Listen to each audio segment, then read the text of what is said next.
You answered the call and obeyed God's command. He sent you here, we know you're in His hand. Your message from the Word touches our very soul. We've seen your faithfulness and we want you to know. Pastor, we love you. We appreciate all you do. And God sees the sacrifice you've made for Jesus Christ. You pray for the lost, and God leads them to the cross. And we know one day you'll hear your Father say, my child, well done. My child, well done. In the still quiet place, on your knees in prayer, God sees your tears, He hears the burdens you bear. The Lord's by your side, blesses all that you do. Through the good and bad times, He'll see you through. Pastor, we love you. We appreciate all you do. And God sees the sacrifice you've made for Jesus Christ. You pray for the lost, and God leads them to the cross. And we know one day you'll hear your Father say, my child, well done. My child, well done. Pastor, we love you. We appreciate all you do. And God sees the sacrifice you've made for Jesus Christ.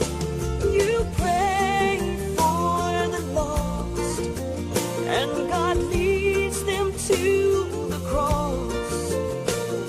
And we know one day you'll hear your Father say, my child, well done. My child, well done. Oh, my child, well done. My child, well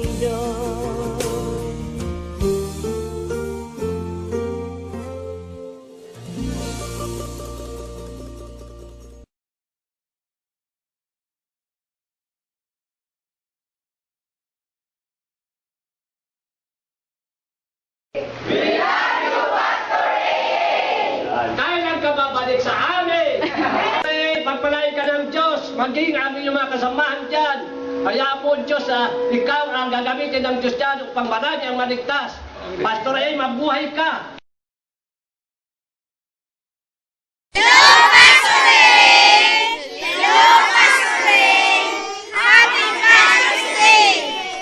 Okay, cut mo.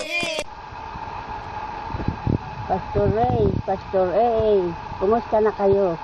Maligayang bati. Pastor Ray, Pastor A, kumusta na po kayo? Happy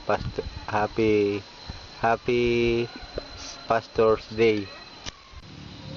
Okay. Pastor AA, Pastor Ray, maligayang araw ng mga pastor. Kumusta na po kayo? Kailan na po ba kayo uuwi dito? At tayo po ay mamimingwit na.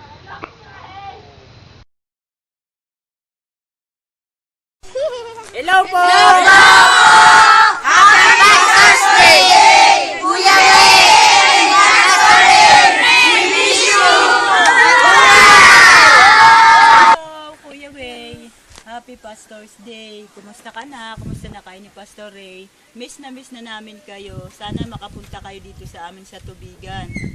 God bless sa iyo dyan. God bless sa inyong lahat dyan. Hello, Kuya Ray! Happy Pastor's Day! Pastor's Day, Kuya!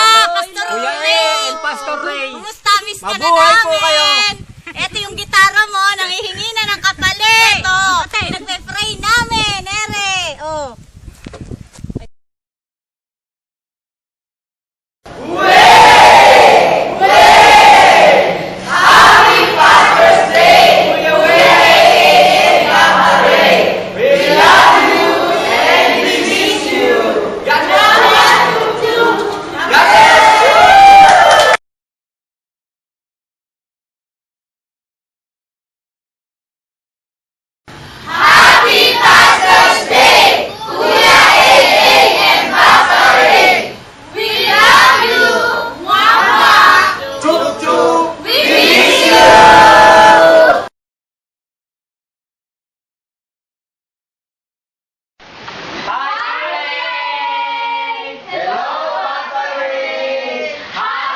Kuya AA, I love you, I miss you. Go! Hello, hi. Hi, Han. Happy Pastor's Day. Sana patuloy kang gamitin ng Lord at patuloy ng karunungan ng Diyos sa iyong pag-isip. Happy Pastor's Day. And also, Pastor Ricky, Happy Pastor's Day. Kuya AA, oh. Kuya AA, Happy Pastor's Day. We love you, we miss you. Sana magkasama-sama tayo this coming Christmas. God bless you all. Happy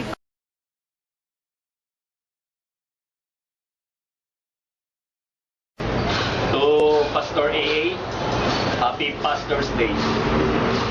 Way, alam mo, sa araw na to, malungkot ako na masaya.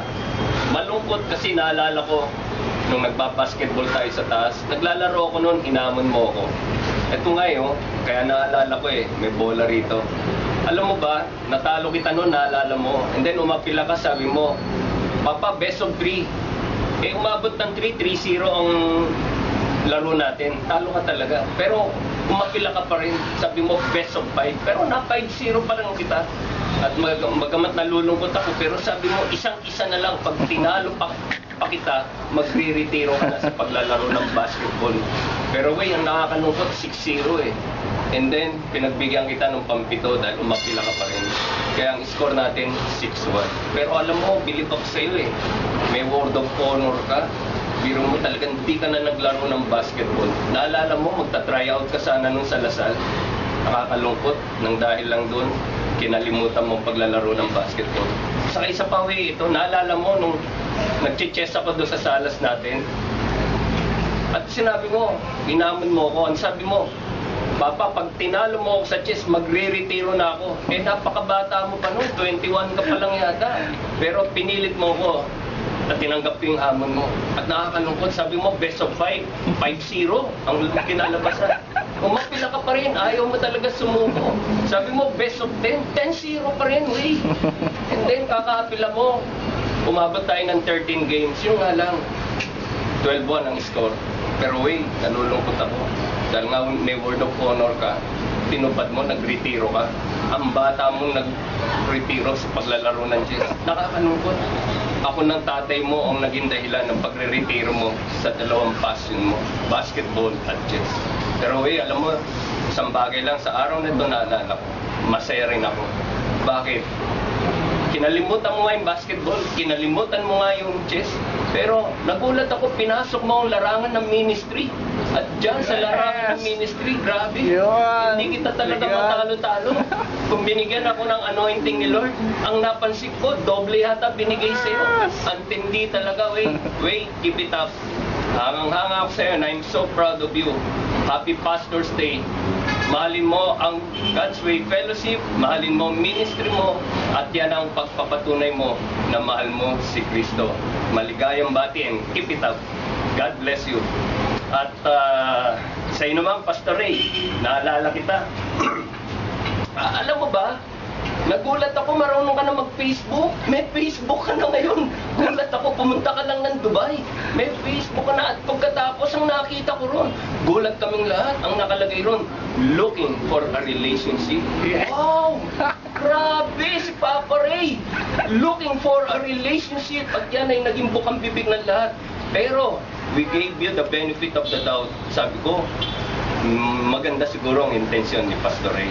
At alam mo, nung nagpunta ako dyan sa Dubai, hindi ko naman inintensyon na malaman yun, pero narinig ko sa lahat, matuklasan ko, nagpagawa ka lang pala ng Facebook at nakakatuwaan ka pala nung gumawa at nilagay.